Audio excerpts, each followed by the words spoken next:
is Series 3 of Away, a podcast for anyone exploring 12-step sobriety. I'm your host, Steph Roberts.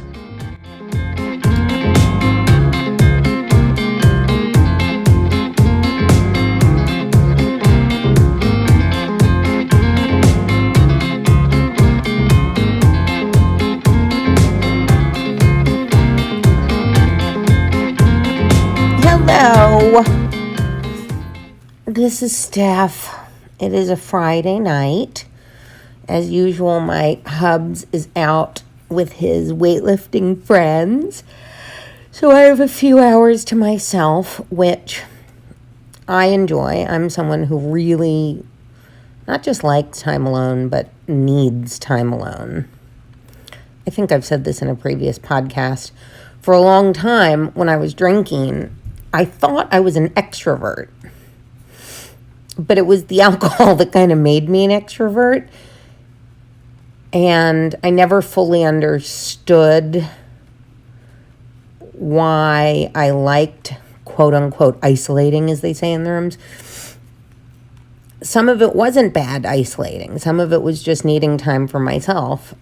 And a friend said to me a couple of years into sobriety, maybe you're someone who gains strength and energy by being alone sometimes, as compared to my husband, who actually gains energy from being around other people. Being around other people, even when I have a great time, sort of drains me.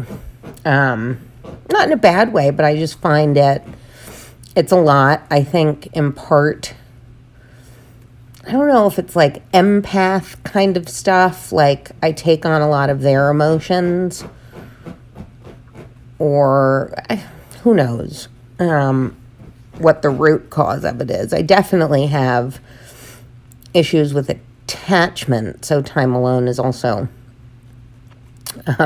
probably not always good in that respect.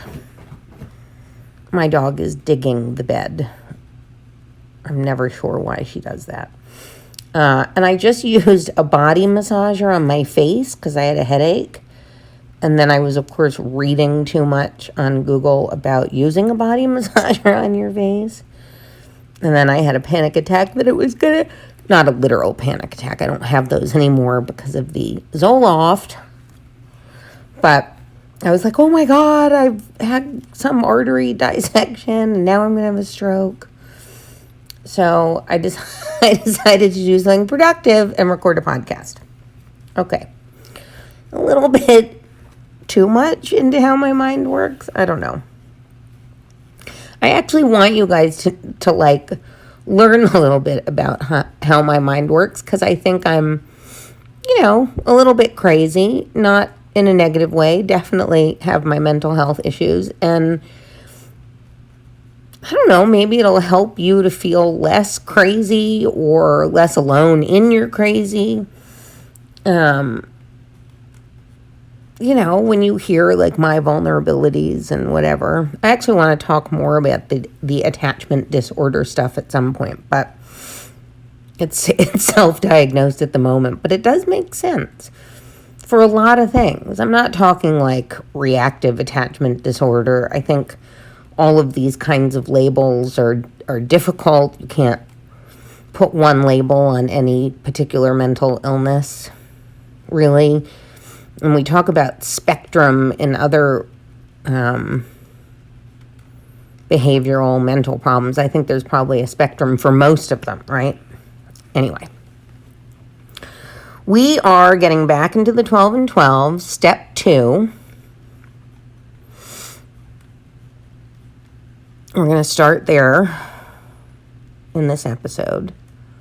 I think this is episode 3 of series 3. Step 2, short form, came to believe that a power greater than ourselves could restore us to sanity.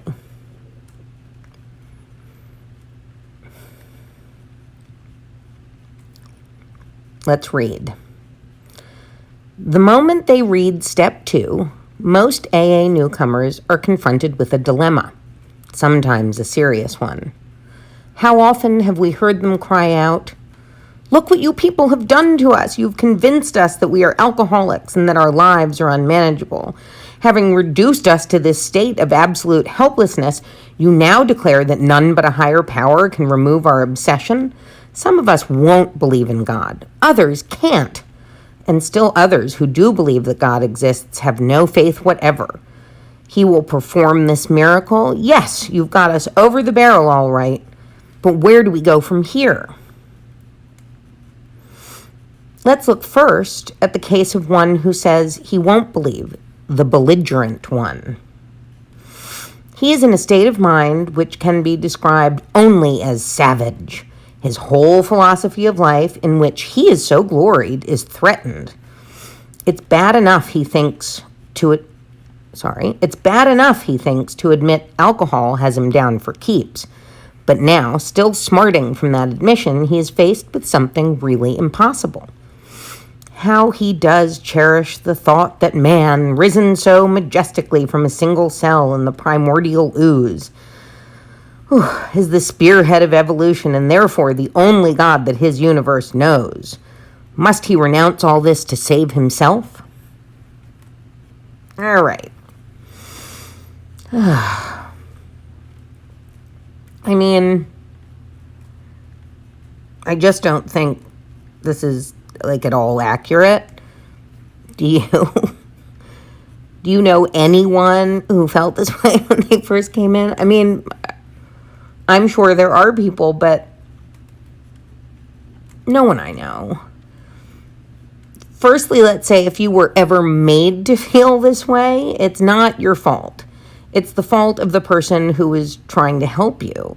He or she was genuinely probably trying to help. But saying things like this, I think, nothing short of believing in a supernatural higher power can cure you, is not great. It's kind of like a death sentence, especially if you really feel like you'll never believe. Okay, and the second paragraph, or both,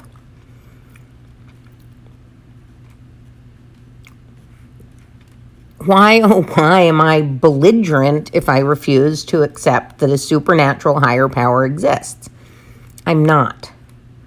I'm also always confused by the idea that's present in the big book and this one, that somehow the atheist is more egotistical than the believer. I don't think most of us think that man is everything and the greatest, and I don't think ego necessarily plays into it. And I've said before that I feel like a lot of very religious people I know are the ones who engage in much more virtue signaling, who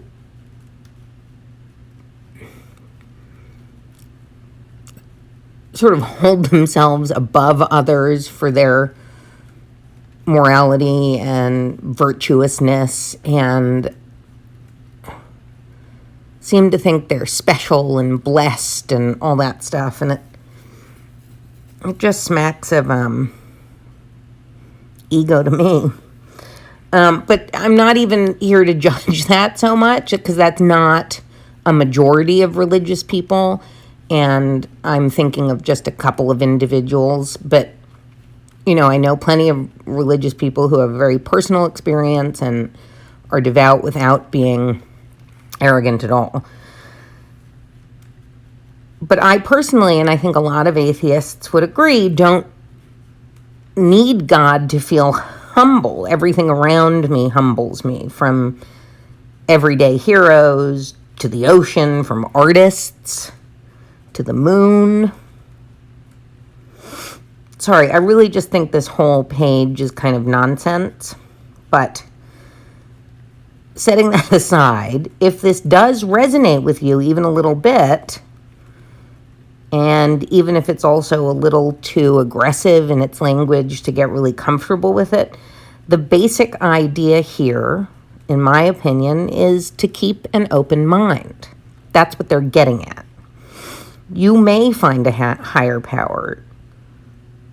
You may find you always wanted and needed capital G God. And you may rediscover God, the God of your youth. Or you may remain agnostic on the issue altogether. You may remain an atheist. You may discover that you're an atheist.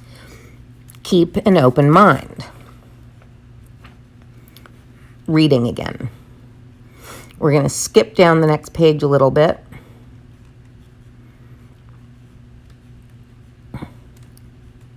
Well, says the newcomer, I know you're telling me the truth. It's no doubt a fact that AA is full of people who once believed as I do. But just how in these circumstances does a fellow take it easy? That's what I want to know. That, agrees the sponsor, is a very good question indeed. I think I can tell you exactly how to relax. You won't have to work at it very hard either. Listen, if you will, to these 3 statements. First, Alcoholics Anonymous does not demand that you believe anything. All of its 12 steps are but suggestions.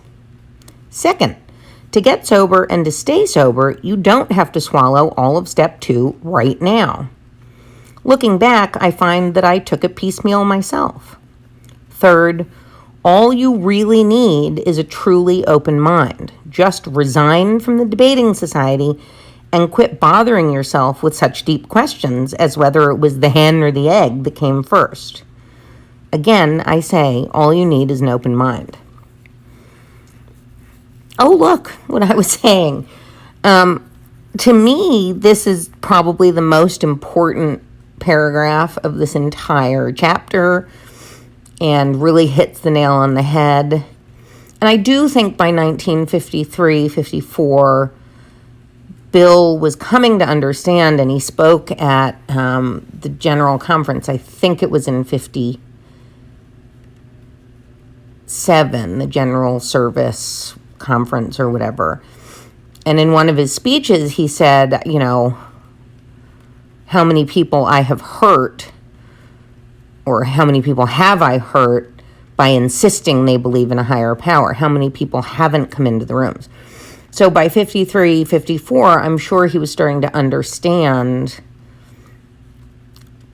that some of the aggression in Chapter to the Agnostic, that sort of thing, the sort of pressure to believe in God, capital G, and have a supernatural experience, I think he was trying to understand that that wasn't helpful. So snuck this paragraph in, even in the face of, I think he had a lot of pressure from other AAs around the country to keep it, you know, capital G God.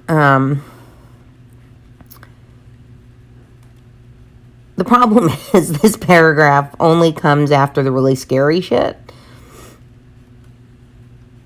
I'd like to emphasize that you don't have to swallow step 2 now, and you don't have to swallow it as suggested. You decide what a power greater than you means. Seriously.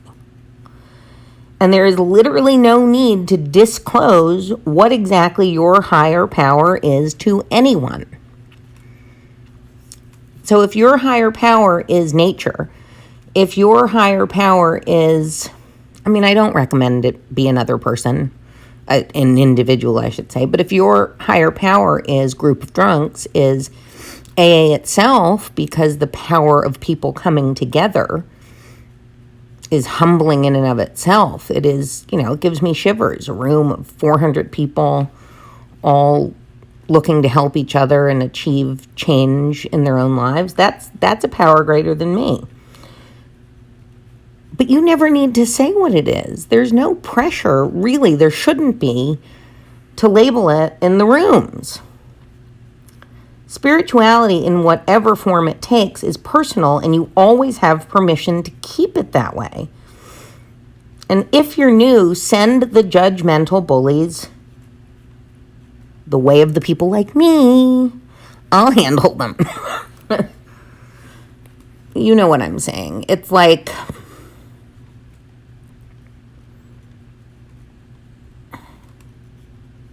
sometimes certain things are none of other people's business. You know, my husband said to me recently, well, but God in the big book, you can think of it as like a placeholder for whatever you want it to be. And yes, that's right in the modern world, but it can be difficult to swallow, the constant capital G God, the constant capital H him. It's a lot. Even for a believer, I think, to come in. Because what if you believe in something different? I just don't think it should be a placeholder. Okay, moving on to the next page. Into the second paragraph. Then I woke up. I had to admit that AA showed results, prodigious results. I saw that my attitude regarding these had been anything but scientific. It wasn't AA that had the closed mind. It was me. The minute I stopped arguing, I could begin to see and feel. Right there, step 2 gently and very gradually began to infiltrate my life. I can't say upon what occasion or upon what day I came to believe in a power greater than myself, but I certainly have that belief now. To acquire it, I had only to stop fighting and practice the rest of AA's program as enthusiastically as I could. Firstly, this is not true for Bill. That's not his story. He talks, or at least he says, that he had sort of a white light experience in the big book. So this is a little bit contradictory, but it is fair as a general part of the book, saying a sponsor. I would say that most people, it is a gradual experience, whether you become a believer or not, whatever your spiritual or not spiritual journey is, it is gradual. So there's no need to formally do step 2. You don't have to do step 2 and have a label. So I think this is a good paragraph. It doesn't have the vehemence of the others. It says to me, basically, let go and let AA. That doesn't mean let go and let God and everything. It just let go to the program. Trust or try to trust the process and keep an open mind. In my experience, I came in probably agnostic, and I called myself an atheist. But I searched. I wanted to look for meaning. I sort of wanted the God gene, I think. But I came with study and learning to very firmly rooted atheism.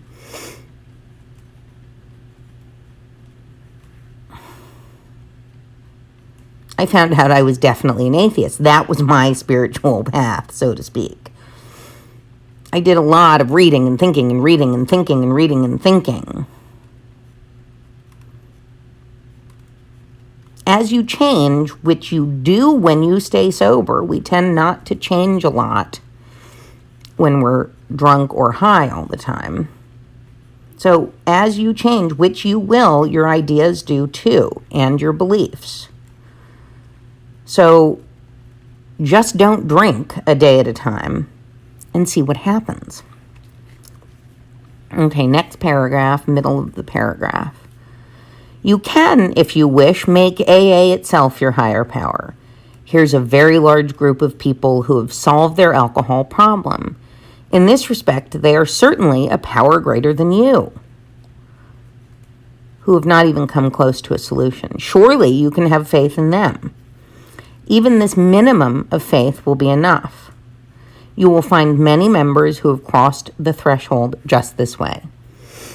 So finally, we're getting to the good stuff. We're seeing more of Bill's change of attitude about this a little bit, sneaking in, at least allowing it more for others. And this is not stuff that should be skipped over. If it's skipped over in your 12 and 12 study, even if you believe in God, for the benefit of other people there, bring this up, point it out. Or in a big book study, if someone gets thumpy, point to the 12 and 12. It is AA-approved literature. The only part I don't like, except you never have to cross the threshold into the supernatural, right? you don't have to cross a threshold. Like, there is no, you must find a higher power that is somehow theist, right? Happy for you if you do, but you don't have to cross a threshold from any kind of agnosticism or atheism into theism. A big group of people, all with the same problem, most of whom genuinely want to help you solve yours. That is, as he says right here, very powerful.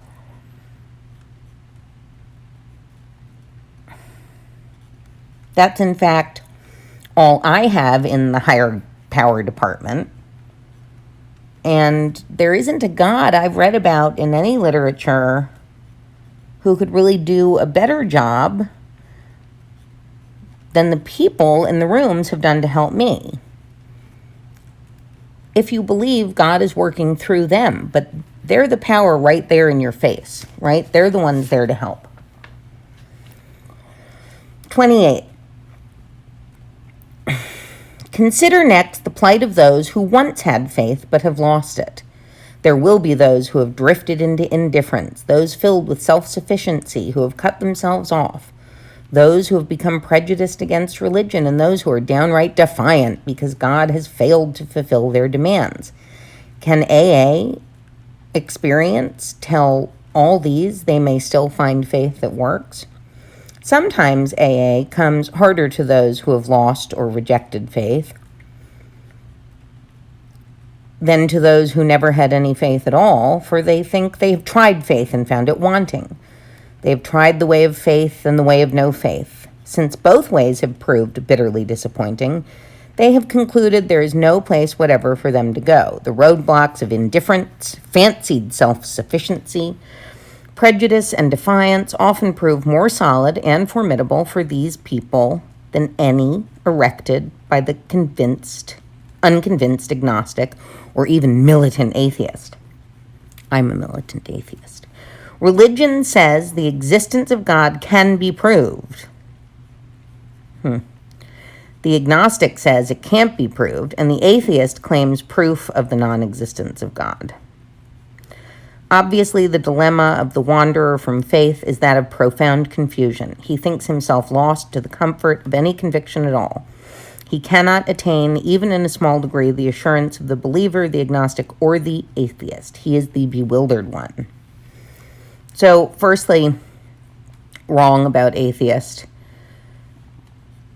The atheist claims there is no proof of God, not that there's proof of the non-existence per se, right? That's kind of manipulative wording. And the agnostic doesn't say exactly that it can't be proved, but just that there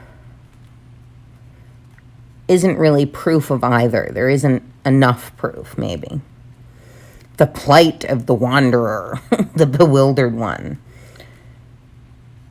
I think that's real. I don't like the language, of course. I think if you had faith once and your family has faith and there was a point in your life you believed and then you felt let down, you felt abandoned, I think that is a real feeling and a very difficult thing probably to come to terms with.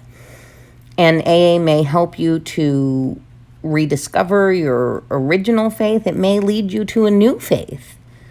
It may lead you to a spirituality that has no label.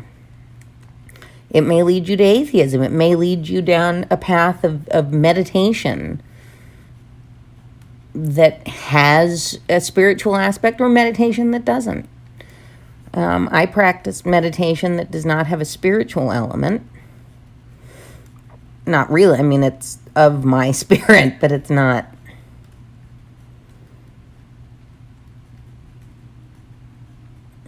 So I do think it's going to be way harder for some people, but not a majority. I think you're probably bewildered because people are saying things like, you must find God or you will drink and die. But honestly, you're fine. Like, if you're wandering, if you're looking, just keep that mind open. Don't worry about the labels. As I said, stay sober a day at a time and see what happens. Next page. Of course, we were glad that good home and religious training had given us certain values.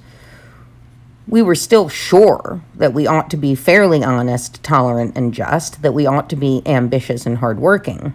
We became convinced that such simple rules of fair play and decency would be enough. Okay, it is enough. I've spoken to non-alcoholics from religious homes who do not believe in God but continue with the traditions because of the lessons they impart. Okay? Okay. Skipping down. Now we come to another kind of problem, the intellectually self-sufficient man or woman. To these, many AAs can say, yes, we were like you, far too smart for our own good. We love to have people call us precocious. We used our education to blow ourselves up into prideful balloons, though we were careful to hide this from others. Secretly, we felt we could float above the rest of the folks on our brain power alone. Scientific progress told us there was nothing man couldn't do. Knowledge was all powerful. Or some of us are really smart, but never knew it until we stayed sober long enough to actually think again, to actually take in, to absorb knowledge. Some of us are not self-centered assholes when we come in. Right? Some of us were really smart and did use that intellectual prowess to feel bigger or better than others. But I mean, that's like a quote-unquote defect for lots of people, like needing to feel superior to. And maybe it's more dangerous for us, but maybe everybody who does it should work on it, you know? But seriously, at the core of this ill-written passage is the notion, again, of just letting go. One thing you don't know is how to stay sober alone without support. And that power greater than you, the people in the rooms of AA or God or whatever, those people who have been able to stay sober by helping each other, I mean, they do know more than you about this. Trust the process. Let go of your smarty pantsness in this area. That's it. And then you get to be smarty pants later about it with someone else. So that's the idea of, you know, let go of what you think you know about getting sober, about maybe your mental health. And admit you need the help in that area. It doesn't mean you have to admit you're dumb, and it doesn't mean you were a prideful balloon before. Just in this one little area, you don't know more than these other people necessarily. Because honestly, you wouldn't be here if you knew more. You wouldn't be in AA if you knew so much more about staying sober. Next page. Another crowd of AAs says, we are plumb disgusted with religion and all its works. The Bible, we said, was full of nonsense. We could cite in chapter and verse, and we couldn't see I never know how to pronounce this word, beatitudes for the begats. In spots, its morality was impossibly good. In others, it seemed impossibly bad, but it was the morality of the religionists themselves that really got us down. We gloated over the hypocrisy, bigotry, and crushing self-righteousness that clung to so many believers, even in their Sunday best. How we loved to shout the damaging fact that millions of good men of religion were still killing one another off in the name of God and raping little children. That's just a little addition. This all meant, of course, that we had substituted negative for positive thinking. After we came to AA, we had to recognize that this trait had been an ego-feeding proposition. In belaboring the sins of some religious people, we could feel superior to all of them. Again, this is a little much. I mean, you know, in my heart of hearts, I certainly think some of this stuff, and I can be very judgmental. When I come into rooms of AA, I set that aside because everybody does have their own path, and everybody needs to find what they need to find, right, to get through a day at a time, especially in the beginning. And so I try to leave my judgments at the door. The one sentence I like here, we had to substitute positive thinking for negative thinking, right? So when that judgment comes, whether it includes ego boosting or whatever, pridefulness or not, when the thought comes to be judgmental about it, just replace it with open-mindedness. Okay, you can believe whatever you want. Like, it's not my place to tell you. It's kind of none of my business, right? It's your personal experience. Personally, my moral compass gets in the way of me lying to you now. So I do have a lot of problems with most organized religions, but I don't make it loudly known in AA. Of course not. Each to her own, really. In conversation with close and trusted friends, that's another story. Is it because I want to feel superior? I mean, maybe sometimes, you know, I'm human. Maybe that's a motivation. But I think I'm also motivated by a lot of other things.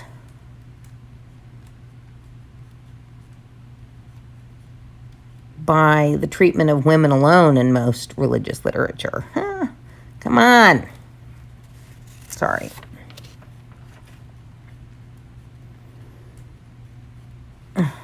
Oh, this page.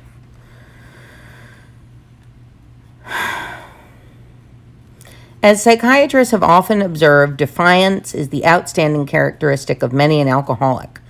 So it's not strange that lots of us have had our day at defying God himself. Sometimes it's because God has not delivered us the good things in life, which we specified as a greedy child. Makes an impossible list for Santa Claus. More often, though, we had met up with some major calamity and, to our way of thinking, lost out because God deserted us. Skip down. When we encountered AA, the fallacy of our defiance was revealed. At no time had we asked what God's will was for us. Instead, we'd been telling him what it ought to be. No man we saw could believe in God and defy him too. Belief meant reliance, not defiance.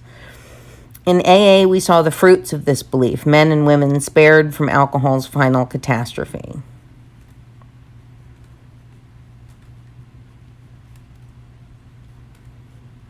We soon concluded that whatever price in humility we must pay, we would pay. I mean, take all this as you will. It's kind of nasty, in my opinion.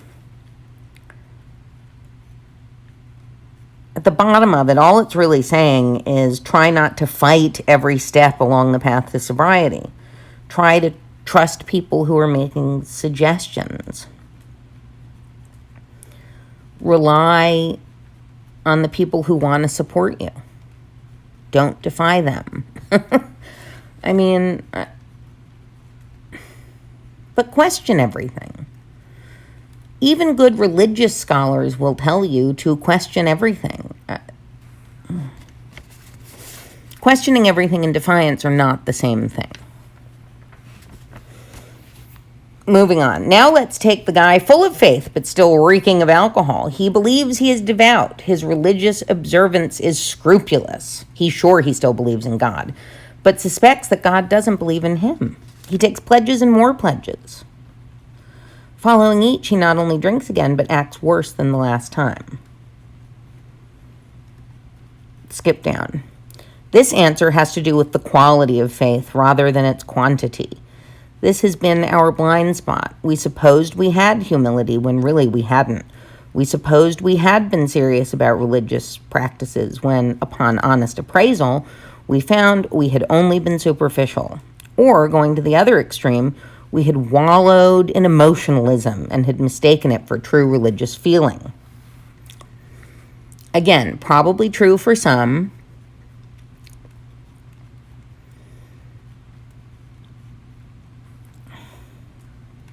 If you are someone who believes in God, that belief, that connection, isn't about, or it isn't only about the practices, traditions, devotionals, right? That's kind of what they're saying here. A true connection with a God, a higher power, the practices, traditions, so on, they help with that connection perhaps, but they're not necessary. The connection comes from within you. It's inside you, just like I think the goodness is inside you, that you're a good person who is badly behaved. The best way to discover or rediscover the connection is to open yourself up,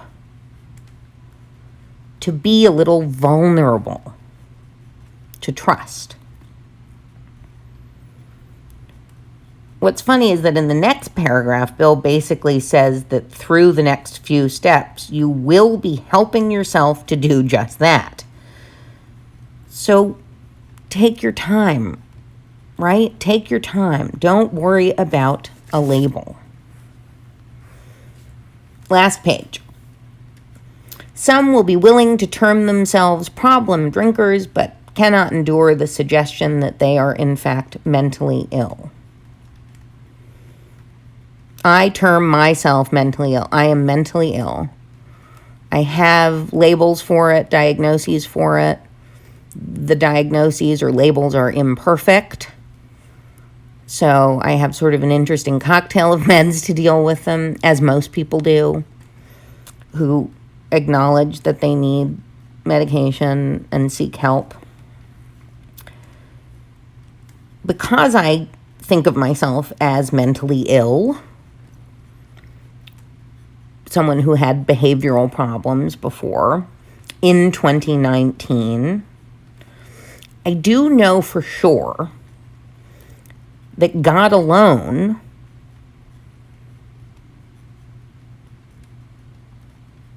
even for a devout believer, ain't gonna fix it.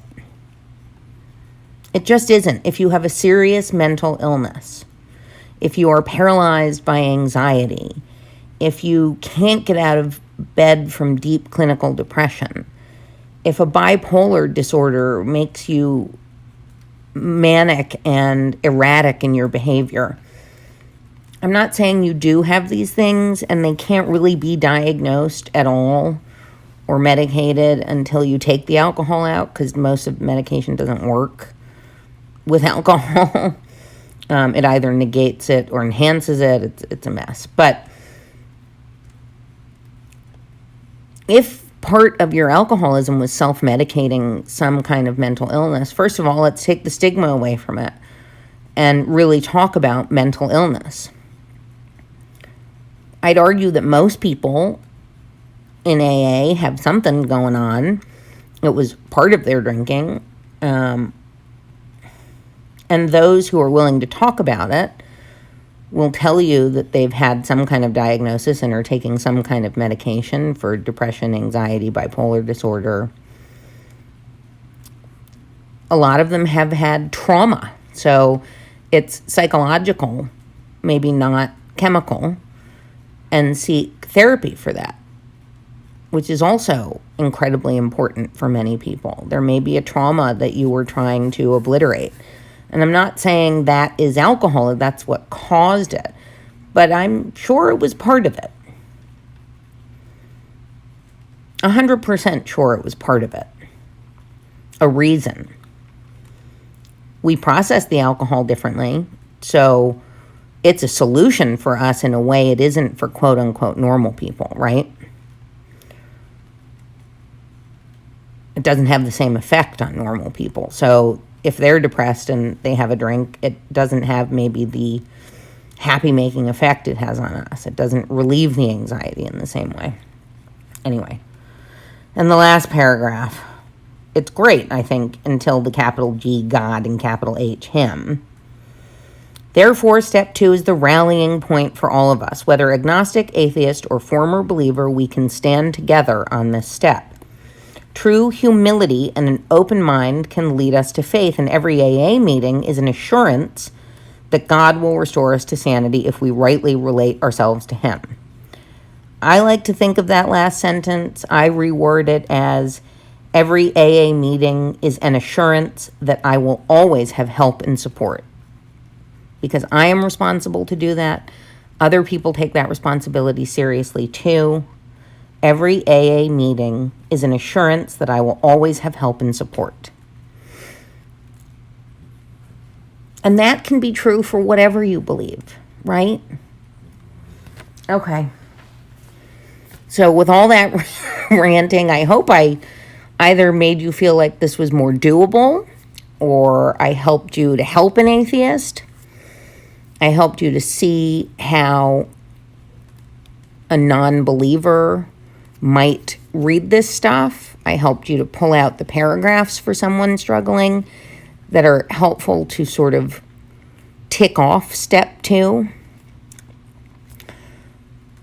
Maybe helped you to do step 2 in a way that is more meaningful to you, at least to acknowledge that some of the language in step 2 in the 12 and 12 is helpful and some of it is not in 2019. Or for women, or for really sensitive people, or for LGBTQ, or for anyone who just doesn't relate to that ego, pride, blah, blah, blah, blah. I'm belligerent. Maybe you're none of those things.